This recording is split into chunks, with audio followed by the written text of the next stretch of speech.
Hi, and welcome to the first ever episode of the Translated Chinese Fiction podcast. I'm Angus Stewart, but that begs two questions. What is this podcast and who am I? So let's start with the first question. It's definitely the more important one. So on this show, myself and possibly in the future, my friends, are going to be looking episode by episode at different pieces of fiction from China. Probably mostly mainland China, perhaps some of the other extensions of the Sinosphere.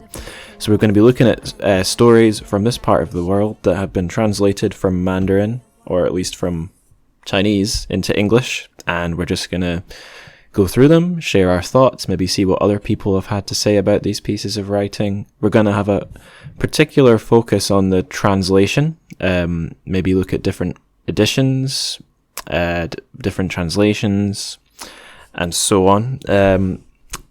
I'm particularly motivated to look at books from this angle because I'm studying publishing. I'm doing a master's in publishing at Napier, and there is a particular room for improvement in the world of publishing when it comes to translation and rights.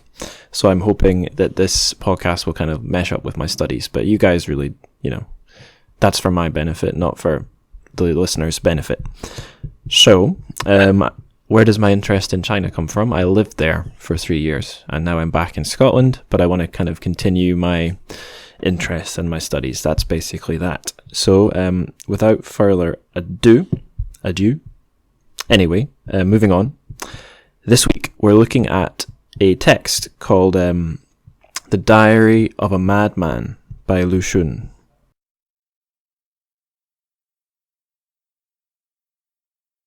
So its original name is Kuángrén Rìjì.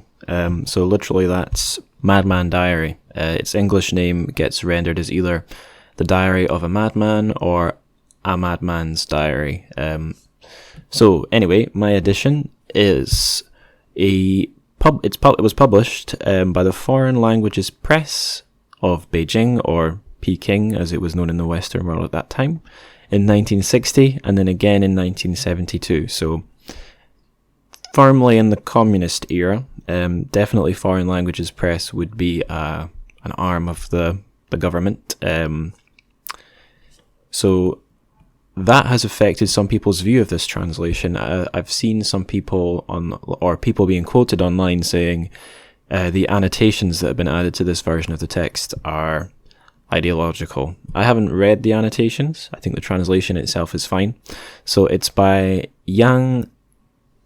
Now, these names have been rendered in the Wade Giles spellings of Chinese, which I'm actually not familiar with. I also know they're not really very accurate to how the words should sound, so I may be saying this name wrong. Yang Xianyi and Gladys Yang, so an English name for that lady. I believe they were husband and wife.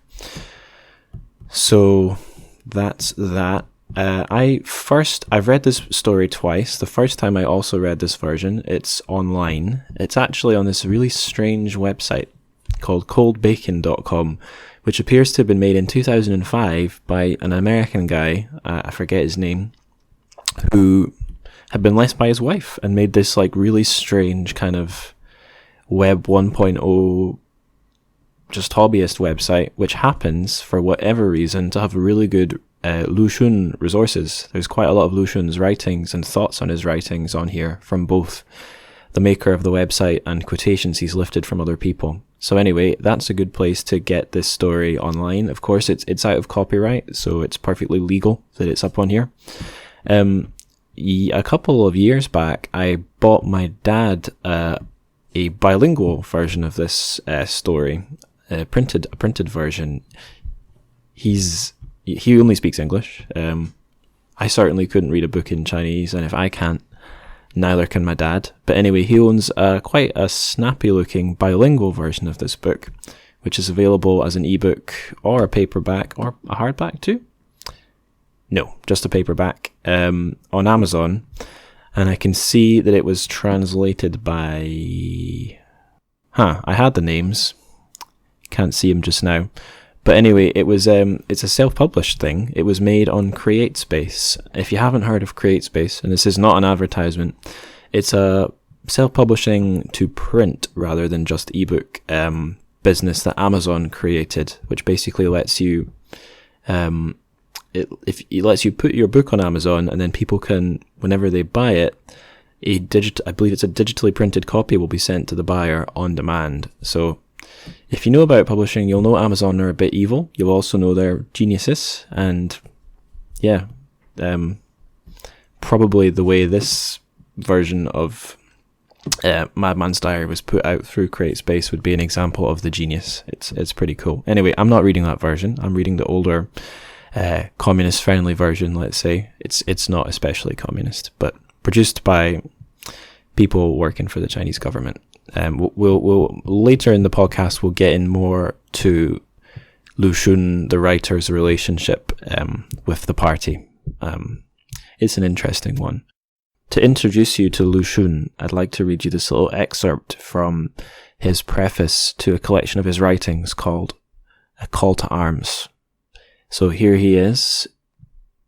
Picture the scene. He's leaning against a tree just outside his cheap hostel in Japan where he was studying, and his Chinese pal has come to try and rouse him to action, to politics. And Lu Xun argues back.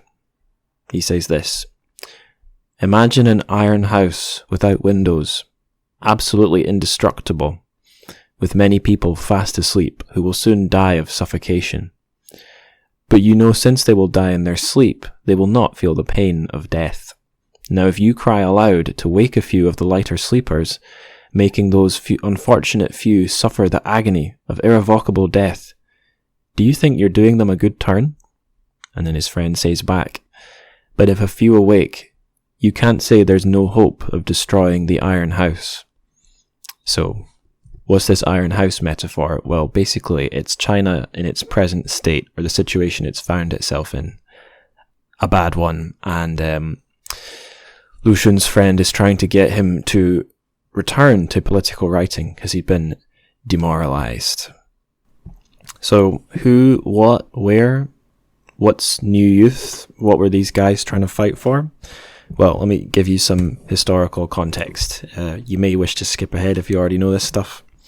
So, we're somewhere near the end of China's so-called 100 years of humiliation. The last imperial dynasty, the Qing, has basically become corrupt. It's ceased to advance the country. Meanwhile, the Western world and Japan has colonized a lot of China. China's far behind. And even with the revolution that eventually comes to China, and the establishment of the Republic of China, the country is still quite backward. Confucianism is still the governing social and cultural ideology. But what's Confucianism? Well, for our purposes here, it's not a religious system. It's quite material, but it's very social. And the way Confucianism says society should be is effectively very conservative, very top down, patriarchal. It's centered around probably the bureaucracy and the gentleman and the scholar. In Confucianism, peasants are there to do the peasant work. Women are there to do whatever they do. I've read the Analects by Confucius. It never mentions women, which I think is one of the most telling things about it. So Confucianism still reigns. But then comes the May 4th movement. What's the May 4th movement? Well, at the end of World War I, there was a thing drawn up called the Treaty of Versailles that you may have heard of. It treated Germany quite unfairly. I think that's the general agreement. But it had an effect in the East too.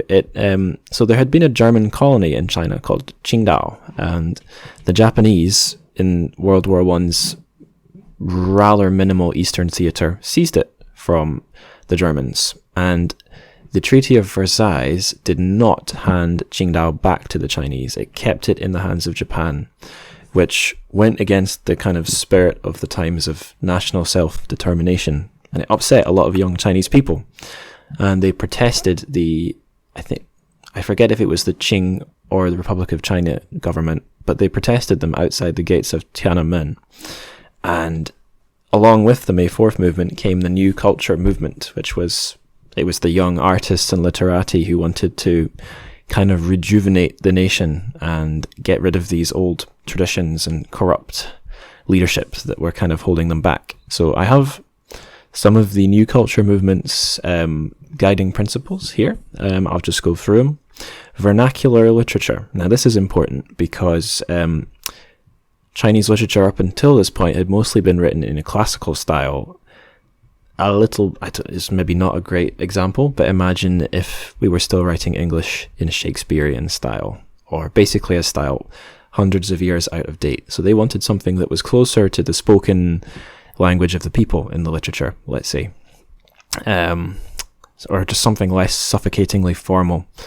They wanted an end to the patriarchal family, I'm reading off Wikipedia by the way, in favour of individual freedom and women's liberation. You'll see that quite a few of these things match up with the Communist Party's guiding ideas.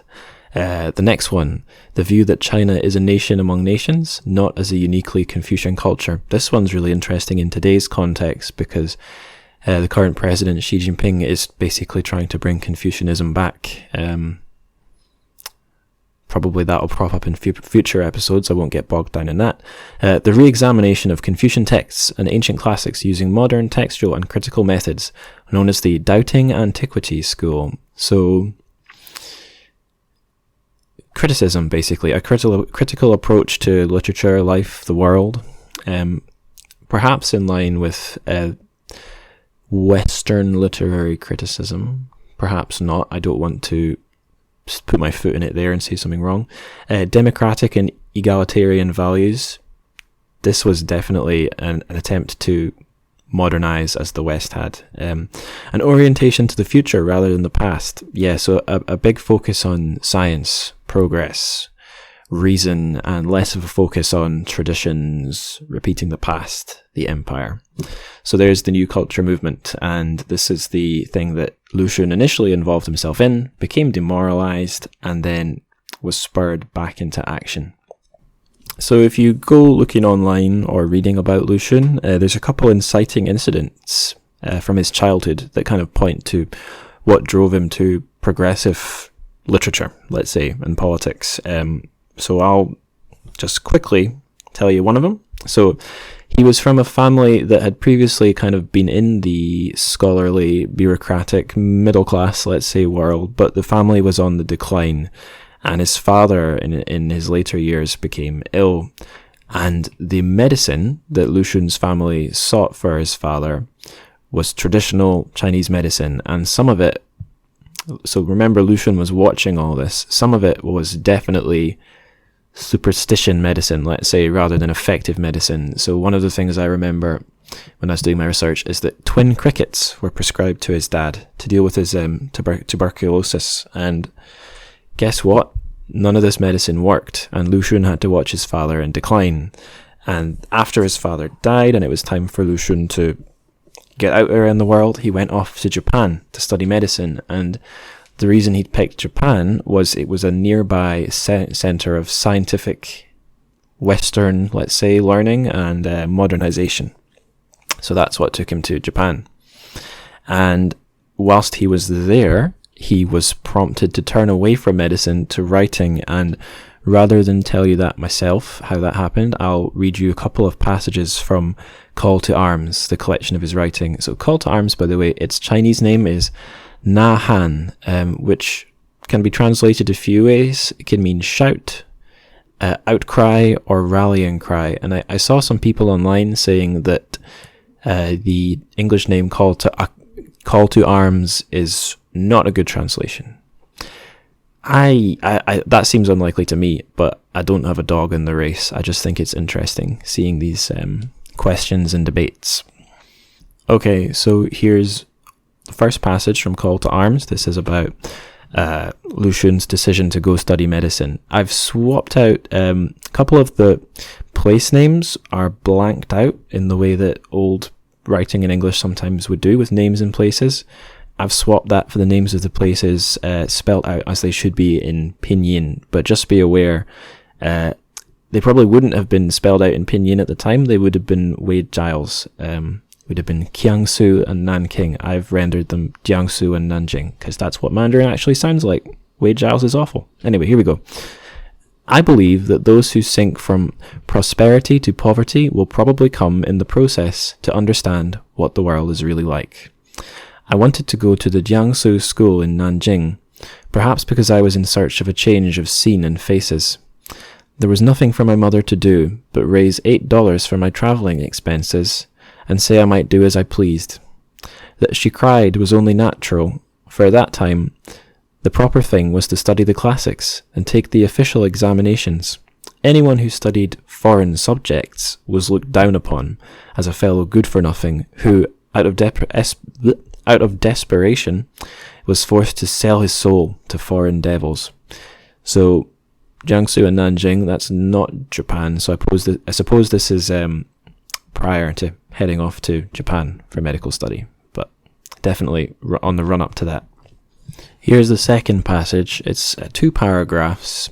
About half of it is what you will always find if you go reading or watching videos about the early years of Lu Xun. So I'm going to give you that plus a little bit extra on the end that usually gets chopped out. Here we go. Zoop.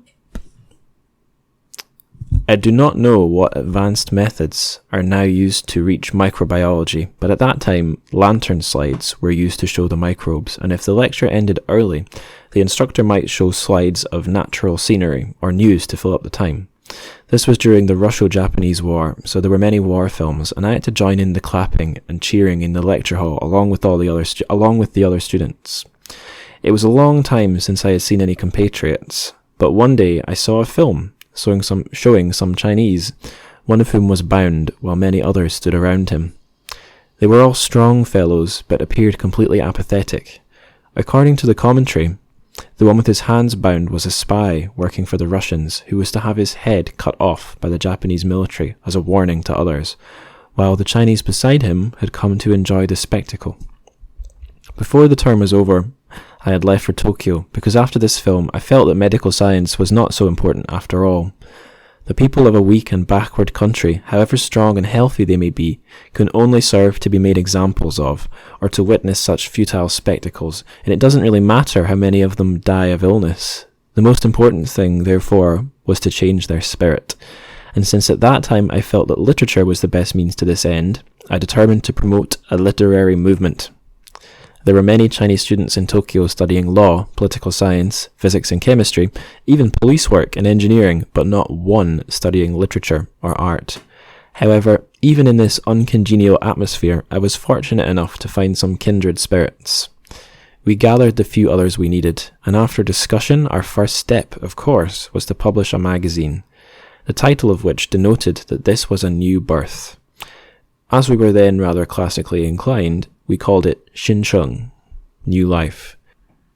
Right, so we had New Life, and Lu Xun wrote in that for a while, but eventually he felt it was going nowhere. He got demoralized, and then his friend finally approached him, and they had that chat about the Iron House, and that's what spurred Lu Xun back into action. So when he returned to China, he was a literati, and he wrote stories with success. People read him. So, one of those really famous stories is the one we're talking about, or I'm talking about, let's be honest, in this episode, Diary of a Madman. So, to give you a brief plot summary, it's about a man in a village who has a rather swift decline into madness. His kind of what gets described as a persecution complex gets turned into a belief that the entire village is cannibalistic. They're all feeding upon each other, eating each other. The doctor is in on it, his brother is in on it, and even the village mutt is in on it. Characters give justifications from history with precedents of cannibalism. The madman finally reaches the discovery or the conclusion, whatever you want to call it, that his own family and even himself ate his younger sister piece by piece when she was 5 years old. And a lot of the eating of people has medical and traditional connotations. So there's a prescript at the start of this story, which is from a literary perspective, very interesting. First of all, it's written in classical Chinese, whereas what follows after is vernacular. And basically the prescript is kind of it's a different narrator saying, oh, I met my old friend. My old friend gave me this diary that his brother had written. His brother temporarily went mad, but then went off to take a government post. So that's quite, it's been taken as very significant by literary critics that this madman goes off to take a government post. I'll explain why now. So if you're not of the time, or if you're not Chinese, or if you've not heard much about Lu Xun, you kind of need secondary material to get the metaphor here. Certainly when I read the story for the first time, I had an idea about what the metaphor was about, but I didn't quite get its full richness. So the cannibalism is the key metaphor here, along with the madness. Cannibalism here in the story is just rendered as churen, eat people. And it's kind of a metaphor for the anti-human, crushing and frightening aspects of Confucianism and its attendant traditions. And the madness that the guy is experiencing appears to be something that's giving him a clearer picture. He's kind of seeing through to the real reality. He's seeing through these traditions for what they really are, which is murderous, you might say.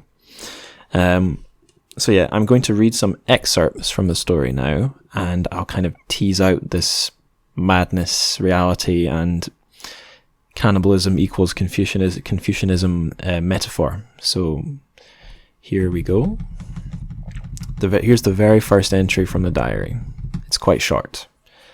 Tonight the moon is very bright. I've not seen it for over 30 years. So today, when I saw it, I felt in unusually high spirits. I begin to realize that during the past 30 odd years I have been in the dark, but now I must be extremely careful. Otherwise, why should that dog at the chow house have looked at me twice? I have reason for my fear. So I think it's just an example of very good writing. It's quite foreboding, it's quite atmospheric. So it's a good translation, I suppose, as well as good writing. And interestingly, the moon could be interpreted as kind of the trigger for this guy's lunacy. He says that for 30 years he's been in the dark, and this moon prompts something that makes him see the reality. But of course, in Western culture, the moon is a trigger for madness. In Chinese culture, it's I think it's considered a good thing. So it possibly is some evidence of Western influences in Lu Xun's writing, if you choose to read it that way. Anyway, here's an excerpt from the third entry in the diary. The first sentence is a line that gets repeated multiple times within the story. Everything requires careful consideration if one is to understand it. In ancient times, as I recollect, people often ate human beings, but I'm rather hazy about it. I tried to look this up, but my history has no chronology, and scrawled over each page are the words, virtue and morality. Since I could not sleep anyway, I read intently half the night, until I began to see words between the lines, the whole book being filled with the two words, eat people. All these words written in the book, all the words spoken by our tenant, gaze at me strangely with an enigmatic smile. So I just love this. This is great. So it's also considered a significant part of the metaphor here, because this is an old text, almost certainly a Confucian text. The words virtue and morality tied all up with Confucianism. It's what it's all about. The gentleman should do this, the gentleman should do that. And yet, between the lines, eat people. So it's what the madman seems to see is really going on in these texts. And I love the idea that the words are giving weird looks at the narrator the same way all the people in the village are. Just very, very into this part of the story. Okay, an excerpt from the 9th diary entry. It's not the entire entry. Wanting to eat men, at the same time afraid of being eaten themselves, they all look at each other with the deepest suspicion. How comfortable life would be for them if they could rid themselves of such obsessions and go to work, walk, eat and sleep at ease. They only have this one step to take. Yet fathers and sons, husbands and wives, brothers, friends, teachers and students, sworn enemies and even strangers have all joined in this conspiracy, discouraging and preventing each other from taking this step. So there you go. I mean, it's almost as if Lucian is talking to us directly, saying all these people need to do is cast off their traditions and, everybody wins. I feel that the metaphor here is maybe a bit thinner than it is at other points, but not necessarily a bad thing. Okay, from the 10th entry, the madman cries out to the villagers, and we're getting near the end of the short story here. You should change from the bottom of your hearts, I said. You most know that in future there will be no place for man-eaters in the world. If you don't change, you may all be eaten by each other. Although so many are born, they'll be wiped out by the real men, just like wolves killed by hunters, just like the reptiles. So this, I think, is interesting because it matches up with some of Lucian's other thoughts and writings about especially the Chinese peasantry and the Chinese nation. He certainly wasn't he didn't think there was anything very awesome about the traditions he was fighting against. He could see that the modern China of the time was not a powerful country. It was the Qing and the Republican government that overthrew it were constantly giving in to the demands of Western powers, and they were failing to stop the Japanese from chipping away at their territory. And also the European countries were also chipping away at their territory. But yeah, so the idea that he's telling these villagers, if you don't change, you're going to get eaten yourselves, it matches up quite nicely with the reality that this metaphor is trying to describe. So here's excerpts from the 12th. Oh no, these are the entire 12th and 13th entries of the diary, the very last two. They're both nice and short and sweet. I can't bear to think of it. I've only just realised that I've been living all these years in a place where for 4,000 years they have been eating human flesh. My brother had just taken over the charge of the house when our sister died, and he may well have used her flesh in our rice and dishes, making us eat it unwittingly. Is it possible that I ate several pieces of my sister's flesh unwittingly, and now it's my turn? How can a man like myself, after 4,000 years of man-caring history... I wonder if that's a misuse of the word caring. Anyway, 4,000 years of man-caring history, even though I knew nothing about it at first, ever hope to face real men? Entry 13. It's very short. People there... Perhaps there are still children who have not eaten men. Save the children. There you go. Last three words. Save the children. I should mention here something I forgot to mention, that some of the inspiration for this story seems to have come from Nikolai Gogol's story, which is also called Diary of a Madman. It's a similar tale, but not the same. It's aiming to highlight kind of the absurdities of the Russian feudal system. But I think it goes for more of a comic effect, and I believe it comes down much less on the side of the madman. But a reason we know this has almost certainly influenced Lucian, and it's not just a coincidence, is that he was a translator of Gogol's stories from Russian into Chinese. So, plot summary over. I'm going to rate this story. How would I rate it? On my first reading, which perhaps was not... maybe I was a bit distracted. I wasn't thrilled. I also maybe didn't have as much of a sense of the feeling at the times. I didn't have much of a sense of what Lucian kind of stood for in the China of the time and also modern China. Upon this second reading that I've done for the show, I thought this story and this translation were really nice. It's pretty lovely prose. Well, lovely. There are moments that are quite lovely prose, but I should point out that because Lucian was going for this vernacular style, and the translators emulated that, it's not flowery or descriptive English. It's mostly to the point, but, efficient prose can have its beauties too, I would say. And yeah, nice piece of writing.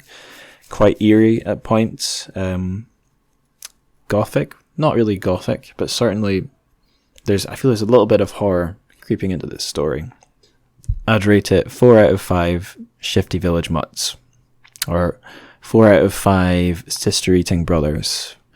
4 out of 5 useless doctors. There you go. Pick one. Pick the one you like.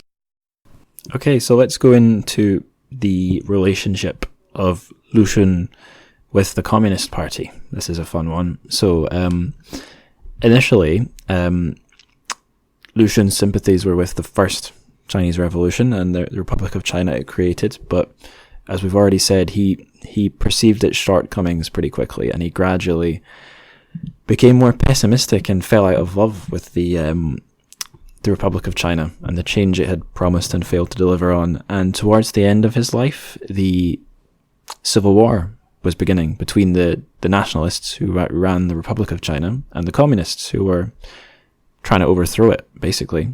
And he never joined the Communist Party in his life, but towards the end, I think he did write a letter congratulating the Communist Party on its long march, which, long story short, was an evasive maneuver they took to avoid being destroyed by the nationalist army and eventually ensured their final victory and the Chinese Revolution. But Lu Xun never lived to see that, and after his death, he was made an honorary member of the Communist Party. That seems a bit dodgy, if you ask me.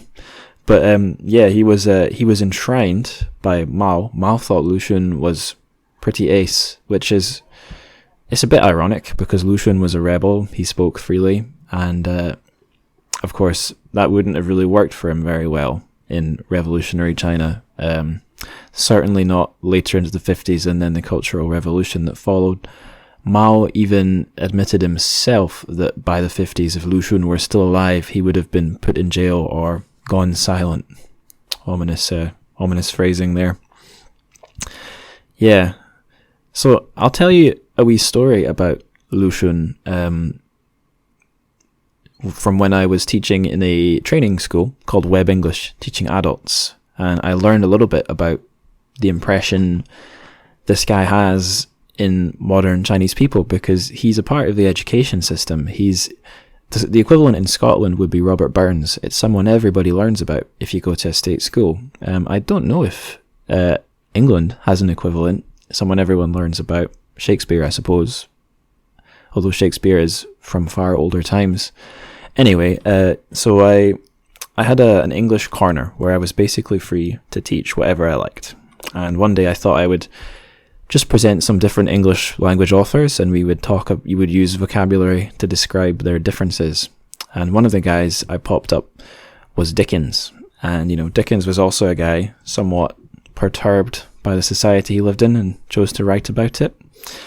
And some of my more advanced English-speaking students, remember they're all adults, were like, yeah, this is Lu Xun. He must have been fighting against the society. And I was like, fighting? Maybe not the right word for Dickens, but probably the right word for Lu Xun. So yeah, that's that tale. I have some other Lu Xun anecdotes. I've been to quite a few sites devoted to him. There's quite a lot of Lu Xun places you can visit if you are visiting China or if you live there. So here's some of them. If you're in Shanghai or if you're visiting Shanghai, you can go up to Hongkou district, where they have a specially preserved writer's street where a lot of the intelligence, or Chinese literati and intelligentsia, they chose to live in Hongkou, which was ironically the district that was controlled by Japan. But anyway, there's a street that has kind of stone, what would you call them, carvings or inscriptions that kind of have little pictures of all these various writers. Lu Xun is among them. Not so far away from this street, there's a former residence of his you can visit. It was actually the house that he spent his final years in.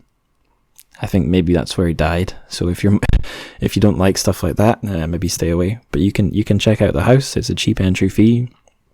Just not so far off from that, there's a really nice, quite large park, the Lushun Park, which inside it has a museum devoted to him. I've not checked out the museum, but I do recommend the park. There's nothing very Lushunish about the park. It's just a very nice park full of, Chinese old people playing instruments, playing games, smoking, all that fun stuff. He has a former residence in Shaoxing, his hometown. I've been there. I recall it had a bit of a museum as well as the residence itself. So it's not just one of these generic former residences that you can find all over China. And there's also a Lushun former residence and I think museum in Beijing. I've not been to that, but it exists. He did live there. And I believe there's quite a lot of Lushun parks in other Chinese cities. I know there's one in Qingdao. I don't think I've been inside that one. There's probably others. But yeah, those are your places to go make a pilgrimage if you wish. I think it's a little strange that we don't know Lushun so well in the West.